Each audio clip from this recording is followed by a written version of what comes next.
Hi friends, ఈరోజు అవ్వ మేకపోతు కథ. అనగనగా ఒక ఊళ్ళో ఒక అవ్వ ఒక మేకపోతును పెంచుతూ ఉండేది. అప్పుడు పక్క ఊర్లో తిరణాలు జరుగుతూ ఉంటే, అవ్వ పక్క ఊర్లో తిరణాలు జరుగుతుంది, నాకు ₹1, నేను తిరణాలకు వెళ్తాను అన్నది మేక. అప్పుడు అవ్వ, నువ్వు వద్దు, పోవద్దు, మంచోళ్ళు ఉండరు, సంతలో దొంగోళ్ళు ఉంటారు, నిన్ను ఎత్తుకుపోతారు అంటుంది. అయినా మేక అన్నది, అవ్వ నేను సంతకు పోతాను, ₹1 ఇవ్వు అంటుంది. సరే అని మేక పోరు తట్టుకోలేక అవ్వ ₹1 ఇస్తుంది. ₹1 తీసుకొని అవ్వ మేకపోతూ సంతకు పోతూ ఉంటుంది. అలా పోతూ ఉంటే అడవి వస్తుంది.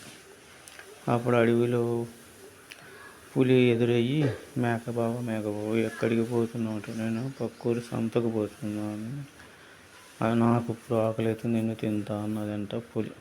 అయ్యో, ఇప్పుడు నేను బక్కగా పక్కూరి సంతకు పోయి బాగా తిని వస్తాను, అప్పుడు తిందువు కానీ అంటుంది.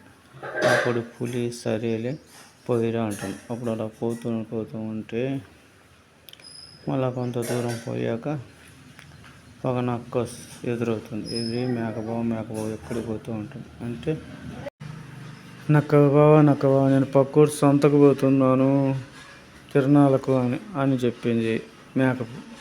అప్పుడు నక్క, నాకు ఇప్పుడు ఆకలి అవుతుంది, నేను నిన్ను తింటాను అన్నది నక్క.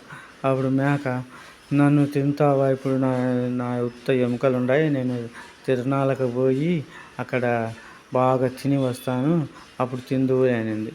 నక్క సరే అని వదిలేసింది. మేక అలాగా సంతకు తిరణాలకు బయలుదేరింది. హాయ్ ఫ్రెండ్స్, అవ్వ మేక కథ ఇంకా ఉంది. లైక్ చేయండి, సబ్స్క్రైబ్ చేసుకోండి. Thanks friends.